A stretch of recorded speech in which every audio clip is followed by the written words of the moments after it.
ఆదికాండము 12వ అధ్యాయము కొన్ని వచనాలు మొదటి నుంచి చదువుకుందాం. ఆదికాండం 12వ అధ్యాయం మొదటి నుంచి.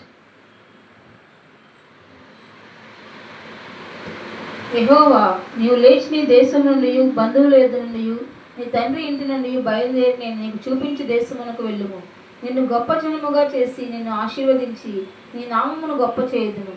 నీవు ఆశీర్వాదముగా ఉండువు. నిన్ను ఆశీర్వదించి వారిని ఆశీర్వదించదను, నిన్ను దూషించు వారిని శపించదను. భూమి యొక్క సమస్త వంశములు నీ యందు ఆశీర్వదించబడని అబ్రాముతో అనగా, యెహోవా అతనితో చెప్పిన ప్రకారం అబ్రాము వెళ్ళెను. లోతు అతనితో కూడా వెళ్ళెను. అబ్రాము హారాను నుండి బయలుదేరినప్పుడు 75 ఏండ్ల ఈడుగలవాడు. అబ్రాము తన భార్య అయిన శారాయిని తన సహోదరుని కుమారుడైన లోతును హారానులో తానును వారును అర్జించిన యావదాస్తిని వారు సంపాదించిన సమస్తమైన వారిని తీసుకొని కానాను దేశమునకు వెళ్ళుటకు బయలుదేరి కానాను దేశమునికి వచ్చిరి. అప్పుడు అబ్రాము షెకెమునందలి ఒక స్థలము దాకా ఆ దేశ సంచారము చేసి మోరే దగ్గరున్న సింధూర వృక్షం వద్దకు చేరెను. అప్పుడు కనానీయులు ఆ దేశంలో నివసించిరి. యెహోవా అబ్రాహామును ప్రత్యక్షమైన నీ సంతానమునకు ఈ దేశం ఇచ్చిందని చెప్పగా అతడు తనకు ప్రత్యక్షమైన యెహోవాకు ఒక బలిపీఠమును కట్టెను. అక్కడ నుండి అతడు బయలుదేరి బేతేలుకు తూర్పునున్న కొండకు చేరి పడమట్నున్న బేతేలునకును తూర్పునున్న హాయికిని మధ్యన గుడారం వేసి అక్కడ యెహోవాకు బలిపీఠం కట్టి యెహోవా నామమును ప్రార్థన చేసెను. అబ్రాము ఇంకా ప్రయాణం చేర్చి దక్షిణ దిక్కుకు వెళ్ళెను. మహోన్నతుడైన తండ్రి, మహిమ కలిగిన దేవ, వందనాలు, స్తోత్రాలు, ప్రణతలు వెణతలు చెల్లిస్తున్నాం ప్రభా. మీరు మాతో ఉండి మాట్లాడి మా పితరుడైన అబ్రహాము గారి ద్వారా మీరు మాతో మాట్లాడని ఉన్నారు కాబట్టి మీరు మాట్లాడి మహిమ పొందమని దుష్టుని బంధించి వేసి వినగలిగిన చెవులు, గ్రహించగలిగిన జ్ఞానం, అర్థం చేసుకునే హృదయం, అంగీకరించే మనసు మాకు దయచేయమని యేసయ్య పరిశుద్ధ నామములు అడిగి వేడుకొంచున్నాను పరలోకపు తండ్రి, ఆమేన్.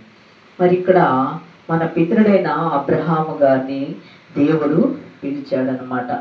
ఏమనంటే, అబ్రహామా, నీ దేశము నుండి యెహోవా నీవు లేచి నీ దేశము నుండి నీ బంధువుల నుండి నీ తండ్రి ఇంటి నుండి బయలుదేరి నేను నీకు చూపించు దేశమునకు వెళ్ళుము అంటున్నాడు. ఇక్కడ అబ్రహాము గారితో దేవుడు మాట్లాడుతూ ఉన్నాడు. అబ్రహాము గారు ఎలాంటి వారంటే ఒక విగ్రహారాధికుడు అనమాట. విగ్రహారాధనతో నింపబడిన మరి ఆ దేశంలో కల్దీయుల దేశం అనమాట. ఆ దేశంలో ఉన్న మరి ఆ కల్దీయుల దేశం అంతా కూడా విగ్రహారాధనతో నింపబడి ఉన్నది కాబట్టి మరి దేవుడు అబ్రహాము గారు ఆలోచిస్తూ ఉన్నారంట, ఈ విగ్రహాల్లో జీవము లేదు, మరి దేవుడు అనేవాడు ఎక్కడ ఉన్నాడని ఆయన చాలా మనసుతో ఆలోచన చేస్తూ ఉన్నప్పుడు దేవుడు కనబడి మాట్లాడాడంట. ఏమంటున్నాడు? నీ దేశము నుండి నీ బంధువుల యొద్ద నుండి నీ ఇంటి నుండి బయలుదేరము అంటున్నాడు అనమాట. బయలుదేరినప్పుడు ఏమంటున్నాడంటే, నిన్ను గొప్ప జనముగా చేసి నిన్ను ఆశీర్వదించి నీ నామము గొప్ప చేయుదును, నీవు ఆశీర్వాదంగా ఉందువు, మరి నిన్ను ఆశీర్వదించు వారిని ఆశీర్వదించదను, నిన్ను దూషించు వారిని శపించుదును, భూమి యొక్క సమస్త వంశములే నీయందు ఆశీర్వదింపబడునని అబ్రహాముతో అనగా, ఇక్కడ ఏం చెప్తున్నాడంటే దేవుడు అబ్రహాము గారితో, అబ్రహామా, నువ్వు భయపడకుండా బయలుదేరి నీ దేశం నుండి నీ ఇంటి వారి నుండి నువ్వు బయలుదేరి వచ్చేస్తే నిన్ను బహుగా ఆశీర్వదిస్తాను, గొప్ప జనముగా చేస్తాను, నిన్ను ఎవరైనా నీవు ఆశీర్వదముగా నందువు, మరి నిన్ను ఆశీర్వదించు వారిని ఆశీర్వదిస్తాను అంటున్నాడు. ఎవరైతే నీతో మంచిగా సహవాసము చేస్తారో వారిని నీతో పాటు కూడా ఆశీర్వదిస్తాను అంటున్నాడు. నిన్ను ఎవరైనా శపిస్తే వారిని నేను శపిస్తాను అంటున్నాడు అనమాట. ఇలాగున అబ్రహాము గారిని దేవుడు బయటికి పిలుచుకున్నాడు అనమాట. ఆ కల్దీయుల దేశం నుండి ఆయన్ని పిలుచుకొని మరి ఎక్కడికి వచ్చారంటే, మరి అప్పుడు అబ్రహాము షేకెమందలి ఒక స్థలము దాకా ఆ దేశ సంచారము చేసి మోరే దగ్గరున్న సింధూర వృక్షం వద్దకు చేరెను. అప్పుడు కనానీయులు ఆ దేశములో నివసించిరి. మరి ఇక్కడ అబ్రహాము గారు ఎక్కడికి వచ్చారు? మరి కనాను దేశం దగ్గర ఉన్న మరి ఆ ఊరు ఏంటి, దేశ సంచారము చేసి షేకెమందలి ఒక స్థలము నద్దకు చేరినప్పుడు కనానీయులు ఆ దేశంలో నివసించారనమాట. షేకెమందలికి వచ్చినప్పుడు ఆ కనానీయులు ఎక్కడ ఉన్నారంట? ఆ దేశంలో నివాసము చేశారంట. అప్పుడు యెహోవా అబ్రహాముకు ప్రత్యక్షమై, నీ సంతానమును ఈ దేశం ఇచ్చేదను చెప్పగా, అతడు తనకు ప్రత్యక్షమై యెహోవాకు ఒక బలిపీఠమును కట్టెను. అక్కడ నుండి అతడు బయలుదేరి బేతేలుకును తూర్పునున్న కొండకును చేరి, పడమటనున్న బేతేలుకును తూర్పునున్న హాయికి మధ్యన గుడారము వేశాను. ఇక్కడ బయలుదేరి వచ్చిన తర్వాత ఏం చేశాడంటే, మరి తూర్పు పడమరలకు మధ్యనున్న బేతేలు హాయి మధ్యన ఏం చేశాడంటే అబ్రహాము గారు బలిపీఠము కట్టారు. బలిపీఠము కట్టి మొట్టమొదటిగా ప్రార్థన మొదలు పెట్టేశాడంట. యెహోవాకు బలిపీఠము కట్టి యెహోవా నామమున ప్రార్థన చేశాను. అబ్రహాము ఇంకా ప్రయాణము చేస్తూ దక్షిణ దిక్కుకు చేరెను.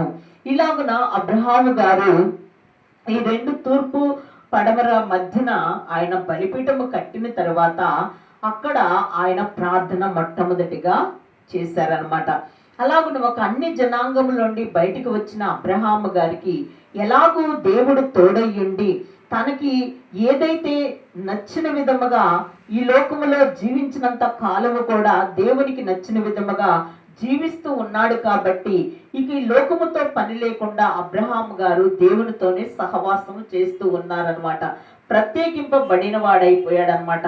ఆ తర్వాత అబ్రహాము గారు ఏం చేశాడంటే, అక్కడికి వచ్చినప్పుడు అక్కడ ఒక కరువు వచ్చిందనమాట. ఆ కరువు వచ్చినప్పుడు అక్కడి నుంచి ఏం చేశాడు, మరలా ఆయన అబ్రహాం ఇంకా ప్రయాణమై చేస్తూ దక్షిణ దిక్కుకు వెళ్ళను. అప్పుడు ఆ దేశంలో కరువు వచ్చును. మరి 12వ అధ్యాయము 10వ వచనం అనమాట. అక్కడికి వచ్చిన తర్వాత అక్కడ కరువు వచ్చేసింది అనమాట.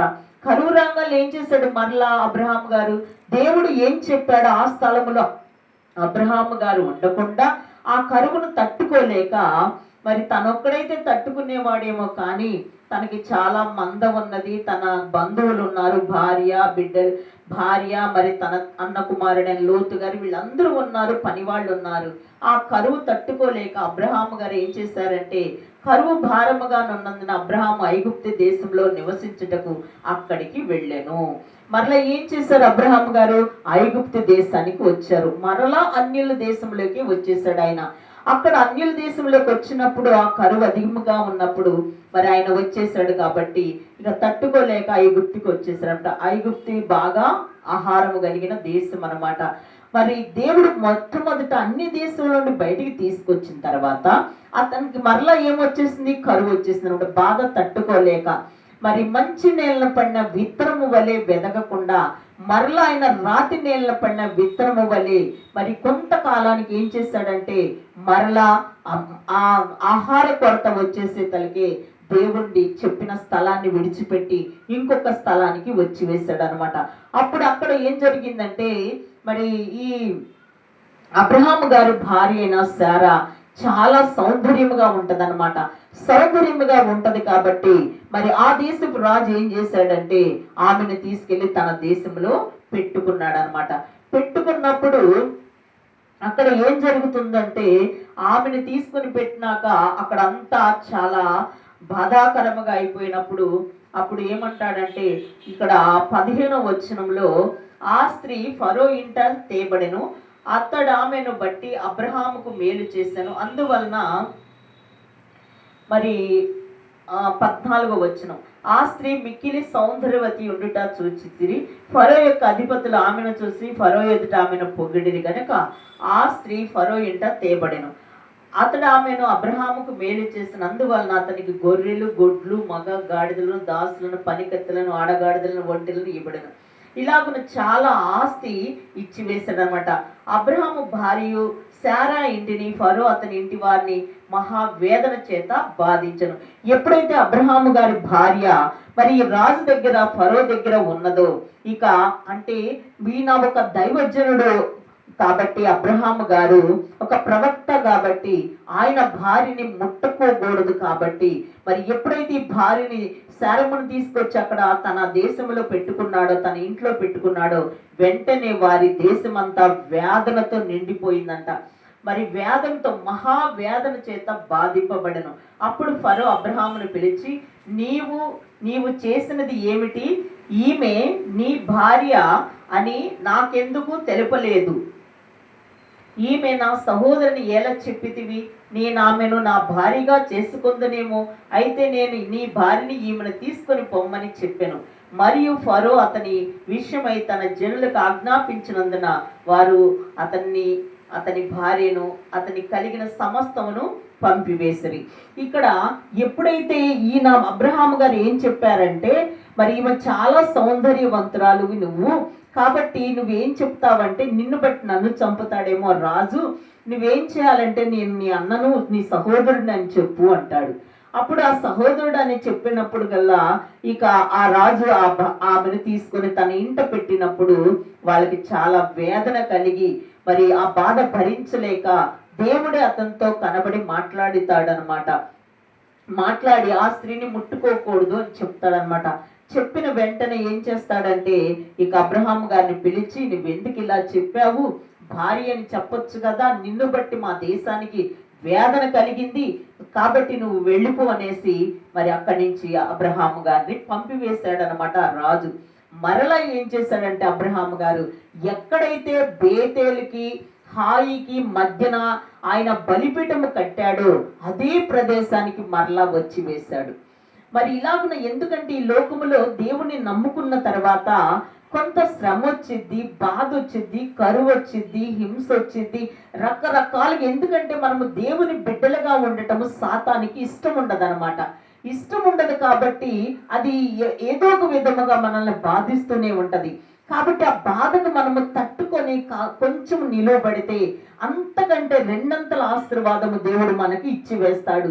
వెంటనే అబ్రహాం గారు ఏం చేశాడు, కరువుకు తట్టుకోలేక నేనైతే భరిస్తాను కానీ నా భార్య, నా రక్త సంబంధికులు, పశువులు అందరూ కూడా ఆహారం లేక చనిపోతున్నారని బాధ భరించలేక ఆయన ఐగుప్తు దేశానికి వచ్చినప్పుడు ఆయనకి దేవుడికి నచ్చని పని చేశాడు కాబట్టి వెంటనే మరి అతని ద్వారా ఐగుప్తులో మరి ఏమొచ్చేసింది, చాలా వేదన బాధ కలగజేశాడు దేవుడు. వెంటనే మరి అక్కడి నుంచి వాళ్ళని పంపించేశారు. కాబట్టి ఎప్పుడైనా మనము కూడా కష్టం వచ్చినప్పుడు వెంటనే దేవుణ్ణి విడిచిపెట్టకూడదు. కొంచెం సమయం ఇచ్చి బహుగా ప్రార్థన చేసుకొని మహిళకి గెలవాలే కానీ మరలా వెనక్కి తిరిగి చూడకూడదు అనమాట. మరలా మరి ఎక్కడైతే ప్రార్థన ఆ తూర్పు తట్టున మరి హాయికి బేతేలికి మధ్యన ఎలా బలిపీఠం గట్టి ప్రార్థన చేశాడో అలాగున మరలా ఎక్కడికి మొదలు పెట్టాడో అక్కడికి మరలా తీసుకొని వచ్చాడు మరి అబ్రహాము గారిని.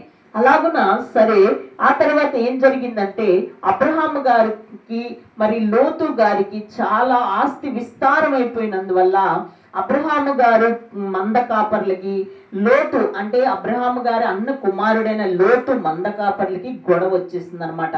ఆ గొడవ వచ్చినప్పుడు అబ్రహాము గారు ఏమంటారంటే, నీ ఆస్తి నా ఆస్తి ఎక్కువైపోయింది కాబట్టి నీకు నచ్చిన దేశానికి నువ్వు వెళ్ళు, నాకు నచ్చిన దేశానికి నేను ఉంటాను, మనం గొడవలు ఎందుకు అని చెప్పినప్పుడు అప్పుడు లోతు గారు ఏం చేస్తారంటే మరి అతను మరి 10వ వచనము 13వ అధ్యాయము 10వ వచనంలో మరి తన కన్నులెత్తి యోర్దాను ప్రాంతం అంతటిని చూచెను.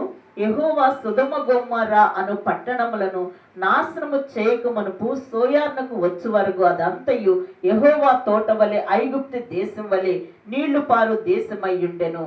కాబట్టి లోతు తనకు యోర్దాను ప్రాంతం అంతటిని ఏర్పరచుకొని తూర్పుగా ప్రయాణము చేసెను.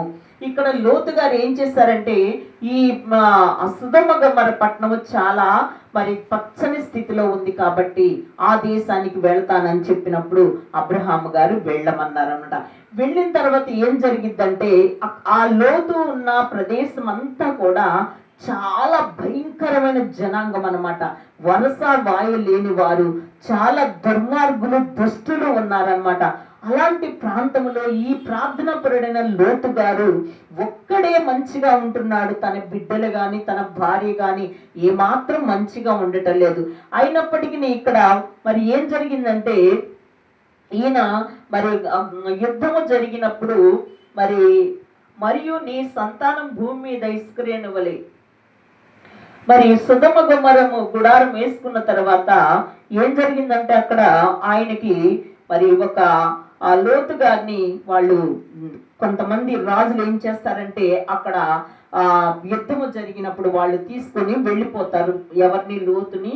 లోతు భార్యని తీసుకుని వెళ్ళిపోతారనమాట. అతని సంతానాన్ని తీసుకొని వెళ్ళినప్పుడు అబ్రహాం గారు ఏం చేస్తారంటే అక్కడికి వెళ్ళి కొంతమందికి మరి లోతు గారిని తీసుకొని వెళ్ళిపోతారనమాట. తీసుకొని వెళ్ళిపోయినప్పుడు ఆయన ఏం చేస్తారంటే అబ్రహాం గారు వాళ్ళతో యుద్ధము చేసి మరి ఎన్నో వచ్చిన అంటే 14, 16 వచ్చిన అనమాట. మరి ఆస్తి యావత్తు తిరిగి తెచ్చాడనమాట. మరి తెచ్చిన తన తమ్ముడైన లోతుని, అతని ఆస్తిని, స్త్రీని, ప్రజలను తీసుకుని వచ్చెను. అతడు యోమోరునకు అతనితో కూడానున్న రాజులను ఓడించి తిరిగి వచ్చినప్పుడు సుధమ రాజుని అతన్ని ఎదుర్కొనుటకు రాజులోయ అనే షాలేము లోయ మట్టుకు బయలుదేరి వచ్చెను. ఇక్కడ మరి అక్కడ యుద్ధము చేసి వాళ్ళందరినీ రాజులు చాలా మంది రాజులు ఉంటారనమాట. ఆ రాజులందరినీ ఓడించి తన తమ్ముడిని తీసుకొని వచ్చేసాడు. అప్పుడు ఏం చేస్తాడంటే అబ్రహాము గారికి భయం వచ్చేసింది అనమాట. భయం వచ్చి చాలా దిగులు పడుతూ ఉంటాడు. నేనైతే మరి మరి వీళ్ళందరినీ ఎదిరించి తీసుకొని వచ్చాను, వారందరూ వచ్చి నా మీద పడితే నేనేం చేయాలనేసి చాలా భయపడుతూ ఉంటాడనమాట.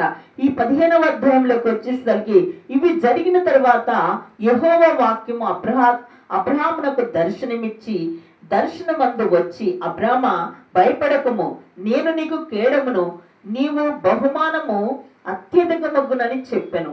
అందుకు అబ్రహాము, ప్రభువైన యెహోవా నాకేమి ఇచ్చినా ఏమి, నేను సంతానము లేనివాడనై పోవచ్చునని దమస్కు ఎలియాజరే నా ఇంటి ఆస్తికర్త కదా అనేసి అబ్రహాము దేవుడితో చెప్పాడు. చూసావా, అబ్రహాము భయపడుతూ ఉంటే దేవుడు మరలా వచ్చి నువ్వు భయపడవద్దు అని చెప్తున్నాడు అనమాట.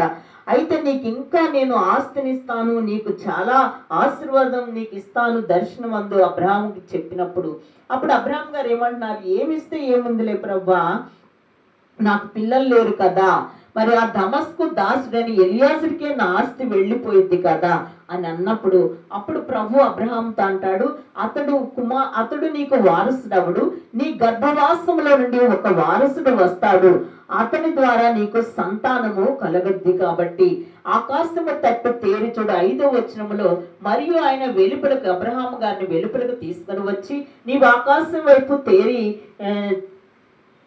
తేరి చూసి నక్షత్రము లెక్కించుము, నీ చేతనైతే లెక్కించమని చెప్పి నీ సంతానము అలాగవునని చెప్పాను. ఇక్కడ ఆకాశపు నక్షత్రాలను లెక్కించమంటున్నాడు, భూమి సముద్రంలో ఉన్న ఇసుక రేణును కూడా లెక్కించమంటున్నాడు. అలాగున అంతగా నీ సంతానం విస్తరించిద్ది అంటున్నాడు. ఆకాశ నక్షత్రాలంటే మరి దేవుని పిల్లలు, భూమి మీద ఇసుక రేణులు అంటే వారి ఇష్టానుసారముగా జీవించే దేవుని పిల్లలైనప్పటికీ వారి జనాంగం అన్నమాట. ఇలాగన 2 రీతులుగా కనబడుతూ ఉంది. అయితే ఇంకా ఎందుకంటే ఇదంతా ఎందుకు చెప్తున్నా అంటే, ఈ 40 దినాలు ఈ జూలై 1వ తారీఖు నుంచి మోషే గారి 40 దినాల ఉపవాస ప్రార్థనలు అన్నమాట.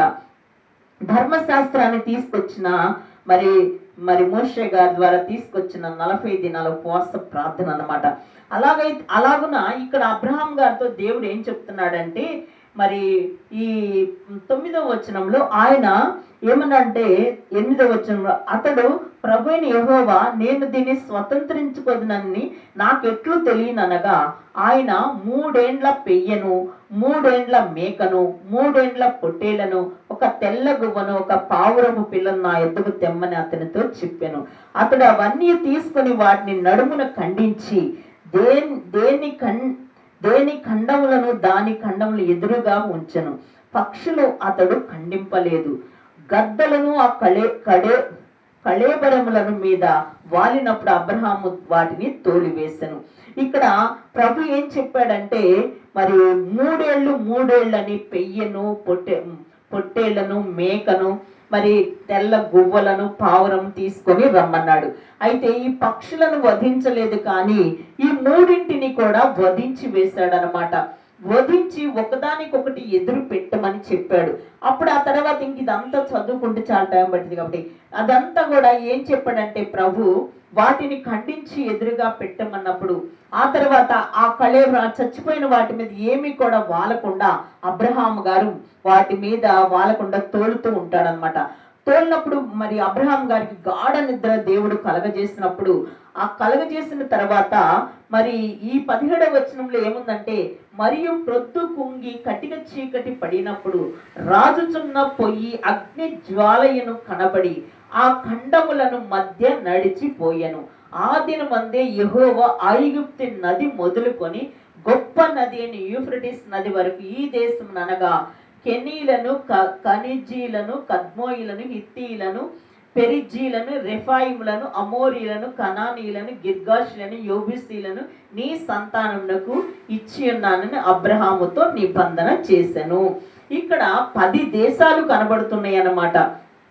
అలాగున ఆ ఖండించిన వాటిలో నుండి దేవుడు ఏం చేశాడంట, అగ్ని జ్వాలలు రాజుచున్న పొయ్యియు అగ్ని జ్వాలలు కనబడి ఆ ఖండముల మధ్యగా వెళ్ళిపోయాను. ఇక్కడ ఆ దినాల్లో మరి ఎన్ని వందల సంవత్సరాలంటే మరి అబ్రహాం గారికి ఏం చెప్పారంటే, వీళ్ళు ఐగుప్తు దేశానికి వెళతారు, కరువు వచ్చింది.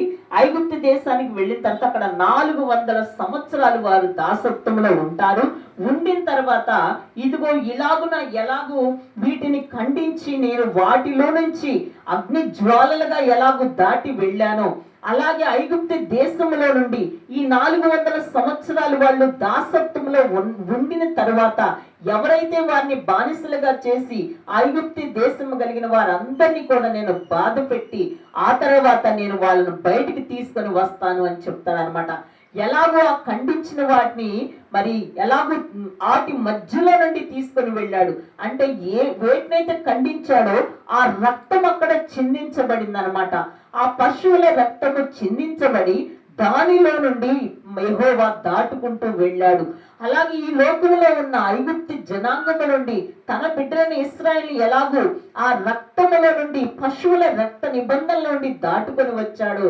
అది పాత నిబంధనగా పాలు తేళ్లు ప్రవహించు దేశానికి అన్ని జనాంగముల నుండి బయటికి తీసుకుని వచ్చిన అబ్రహాము సంతానాన్ని ఏ రీతిగా ఆ పశువుల రక్తముల నుండి బయటికి తీసుకుని వచ్చేసాడో నిబంధన చేశాడు. ఈ రోజుల్లో అయితే ఎప్పుడైతే మనం ఈ లోకము నుండి వేరైపోతామో, ఇప్పుడైతే మనకి ఏం కావాలంటే మన ప్రభుని యేసుక్రీస్తు వధింపబడిన గొర్రె పిల్ల రక్తముల నుండి మనము దాటబడి ఎలాగో ఐగుప్తు దేశం నుండి ఇశ్రాయేలు జనాంగం పాలు తేళ్లు ప్రవహించు దేశానికి వెళ్ళారు. మనమైతే ఇప్పుడైతే మన ప్రభుని యేసుక్రీస్తు రక్తంలో కడగబడి ఆయన నమ్మి బాప్తిసం పొందిన తర్వాత మనము పరలోక రాజ్యానికి వెళ్ళాలన్నమాట. ఈ లోకమనే దాసత్వంలో ఉన్నాము. దొంగ, ద్రోహి, దుర్మార్గుడు, దుష్టుడు అనే సాతాను బంధకములో ఉన్న మనల్ని ఏం చేస్తున్నాడంటే, ఈ ధర్మశాస్త్రం అనేది మరి ఏమీ కూడా చేయలేకపోతుంది. దొంగను మార్చలేకపోతుంది, ద్రోహిని మార్చలేకపోతుంది, వ్యభిచారిని మార్చలేకపోతుంది. కానీ మన ప్రభుని యేసుక్రీస్తు రక్తంతో కడగబడిన వారు ఎవరైనా సరే మార్చివేయడానికి శక్తి కలిగిన తండ్రి. కాబట్టి ఈ పశువుల రక్తం వల్ల ఈ లోకము పాలు తేళ్లు ప్రవహించు దేశానికి, సిరిగలిగిన దేశానికి, మంచి ఆహారము తినే దేశానికి రావచ్చేమో, కానీ ఇక్కడైతే మంచి అనేది కనబట్టలేదు. దుర్మార్గత పోలేదు, దుష్టత్వం పోవటం లేదు, హానికరం పోవటం లేదు. అన్ని కూడా ఈ లోకమంతా సంపాదించుకున్న రీతిగా పాలు తేళ్లు ప్రవహించు దేశం కనబడుతుంది. అయితే మనం ఈ దేశము కానీ ఈ పరదేశంలో అంటున్నాం. మనం పరలోకానికి వెళ్ళాలంటే ఏం చేయాలంటే మరి యేసయ్య రక్తములో మనము కడగబడాలన్నమాట. ఈ లోకాన్ని దాటుకొని ఆ పరలోకానికి వెళ్ళాలంటే మన ప్రభుని యేసుక్రీస్తు రక్తము మన మీద చిందింపబడి మనము ఆ నూతన యెరూషలేములోకి వెళ్ళాలన్నమాట. అందుకని ధర్మశాస్త్రాన్ని కొట్టివేయటానికి నేను రాలేదు, కానీ దాన్ని ఇంకా అమలుపరచడానికి వచ్చానంటున్నాడు ప్రభు. మరి ఐగుప్తు దేశం నుండి వచ్చేసాం, విగ్రహారాధన నుంచి వచ్చాము, కానీ వాళ్ళ గుణ లక్షణాలు మనం తీసివేసుకోవటం లేదు, వాళ్ళ పద్ధతులు మనం మార్చివేసుకోవటం లేదు, ఆ క్రియలో నుండి మనం బయటపడటం లేదు. అవసరానికి ఆపత్కాలపు మొక్కులు యేసయ్య అని అనుట కాదు, కానీ అవసరాన్ని బట్టి దేవుణ్ణి వాడుకోవటం కాదు, కానీ నిజముగా మరి నిజముగా మనము దేవుని నమ్మి ఆయన రక్త ప్రోక్షణ మన మీద ఉన్నప్పుడు ఆ పాలు తేళ్లు ప్రవహించు దేశానికి వారైతే ఐగుప్తు నుండి వచ్చారు, కానీ వాళ్ళ క్రియలు మారలేదు, వాళ్ళ పద్ధతులు మారలేదు, నిజముగా దేవుణ్ణి నమ్ముకోలేదు. అందుకు ఇదంతా కాదని ఆ పరలోకం నుండి భూలోకానికి వచ్చిన మనిషి కుమారుడని యేసుక్రీస్తు, నా ప్రాణము, ఏ పాపము లేని నా ప్రాణాన్ని ఇదిగో ఈ సాతాను ముఖం మీద నేను క్రయధనముగా ఇచ్చివేసి నా బిడ్డల్ని కొనుక్కుంటాననేసి ప్రభు తన రక్తాన్ని చిందించి తన ప్రాణాన్ని బలిదానముగా ఇచ్చివేసి, పశువుల్ని బలిస్తే ఏం ప్రయోజనం లేదని తనే బలియాగం అయిపోయి మన ప్రభు మన కొరకు మరి భూమికి ఆకాశానికి మధ్యన వ్రేలాడి మధ్యవర్తిగా వచ్చి మనల్ని ఆ లోకానికి తీసుకువెళ్ళటానికి ఆయన రక్తాన్ని చిందించాడనమాట. కాబట్టి మనము కూడా ఈ లోకములో ఉన్నంత కాలము మరి ఈ లోక బానిస బ్రతికే కానీ ప్రభులోకి వస్తేనే మనము స్వతంత్రులం అయిపోతాము. తప్పులు చేయం, పాపాలు చేయము, ఎవరిది ఆశించము. ఇవన్నీ కూడా ఒక క్రమబద్ధముగా ఈ లోకంలో జీవిస్తూ ఉంటాము. దేవునికి ఇష్టముగా బ్రతికి 80 సంవత్సరాలు బ్రతుకుతాము, 120 సంవత్సరాలు బ్రతుకుతాము. బ్రతికినంత కాలము కూడా ఈ రక్త ప్రోక్షణ మన మీద ఉన్నంత కాలము ఇక సాతాను మన మీద అధికారము చేయదు. అలాగున మనము మరి మన ప్రభు మనకు తోడయుండి ఆయనకి ఇష్టముగా మనము జీవిస్తూ ఆయన శరీరక్తాలు తీసుకుంటే, అబ్రహాము కాలములో సున్నతి చేయబడి ఈ లోక వారి పాప రక్తం భూమి మీద చిందింపబడింది సున్నతి ద్వారా. దానివల్ల ఏ ప్రయోజనం లేదని తెలుసుకున్న తర్వాత మన ప్రభుని యేసుక్రీస్తు స్వయముగా ప్రాణమే ఇచ్చివేశాడు. ఆ ప్రాణానికి క్రయధనమే మనమన్నమాట. మనం ఎలాగో ఉండాలి, ఆయన క్రియలు మనలో ఉన్నాయా లేవా, ఆయన క్రమముగా ఆయన మనకి ఏమి నేర్పించాడో చేస్తున్నామా లేదా అని మనము జాగ్రత్తగా ఆలోచించుకుంటూ ఆయనకి ఇష్టముగా జీవించాలని ప్రభు మనతో మరి కనబడి మాట్లాడుతూ ఉన్నాడు. 40 దినాలు మరి మోషే గారు మరి ధర్మశాస్త్రాన్ని తీసుకురావటానికి రాత్రనక పగలనక ఆయన ఉపవాస ప్రార్థన చేసి మరి 10 ఆజ్ఞలు తీసుకుని వచ్చాడు. 10 ఆజ్ఞలను మరి పాటించటం మంచిదే, కానీ పాటిస్తూ పాటిస్తూ పాటిస్తూ నీవు నా మనిషివి కాదు, నీవు నా కులము కాదు, నీవు నా మతము కాదు మరి అనే ఈ ఆజ్ఞ ఏమవుతుందంటే అడ్డుబండ అయిపోతుంది అనమాట.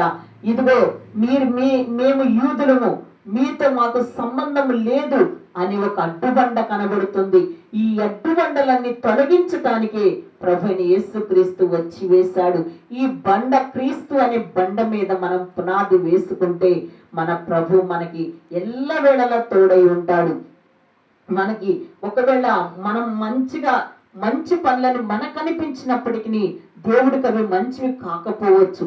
కాబట్టి నీ చిత్తము నీ ఇష్టం ప్రభా, నేను సొంతంగా ఆలోచించకూడదు, సొంతంగా నేను ఏ పని చేయకూడదు అయ్యా, నీవు ఏం చెప్తే అది చేయటానికి నీ పరిశుద్ధాత్మ నాలో ఉంచావు. కాబట్టి ఆత్మ ప్రేరేపణ చొప్పున నేను ఈ లోకంలో బ్రతికినంత కాలము కూడా ఉండేలాగా నాకు సహాయం దయచే ప్రభా అనేసి ఎప్పటికప్పుడు మనం ఏం చేయాలంటే వాక్యము చదువుకుంటూ ప్రార్థన చేసుకుంటూ దేవుని సహవాసము చేస్తూ ఉంటే ఖచ్చితంగా ఆయన ఏం చెయ్యాలని మన పట్ల ఆయన నిర్ణయించాడో అవన్నీ కూడా మనము చేయటానికి దేవుడు మనకి ఎల్లవేళలా తోడై ఉంటాడు. అలా కాకుండా దేవుడా అన్నా కూడా ఈ లోకరీతిగా మనకు అన్ని పనులు చేస్తాడు, కానీ మనం పరలోకానికి వెళ్ళడానికి మాత్రము మన సొంత నిర్ణయాలు, సొంత ఆలోచనలు అడ్డుబండలుగా ఉంటాయి. అలాగుండకుండా దేవుడు ఏం చెప్తాడు అది చేయటానికి ప్రయత్నిస్తూ, అయ్యా నా వల్ల కావటం లేదు, నువ్వే నాకు సహాయం చేయని అడగాలే, కానీ మాటికి జారిపోకుండా తప్పిపోకుండా మన ప్రభుని యేసుక్రీస్తు 33.5 సంవత్సరాలు ఎలాగో జీవించాడో ఆ మాదిరికరమైన జీవితాన్ని మనము కూడా జీవిస్తే మనకంటూ ఒక పట్టణం ఉంది, మనకంటూ ఒక రాజ్యం ఉంది, మనకంటూ నివాసాలు ఉన్నాయి. అక్కడికి వెళ్ళడానికి మనం సిద్ధపడాలి. కానీ ఈ అల్పకాలము పాపభోగం వైపు చూస్తూ ఇదే శాశ్వతం అనుకొని భ్రమలో బ్రతకకుండా ఇది అశాశ్వతమైన జీవితము, శరీరం అనే గుడారంలో నివాసము చేస్తూ ఉన్నాము. నల్లారా తిరిగి రండి అన్నప్పుడు మనం అన్నిటిని విడిచిపెట్టి వెళ్ళవలసిన వారము కాబట్టి మనం జాగ్రత్తగా మనం ఆలోచించుకుంటూ ముందుకు సాగిపోయే కృపా కనికరాలు దేవుడు మనకు దయచేయనుగాక. వాక్యము దేవుడు దీవించునుగాక. ప్రార్థన చేసుకుందాం.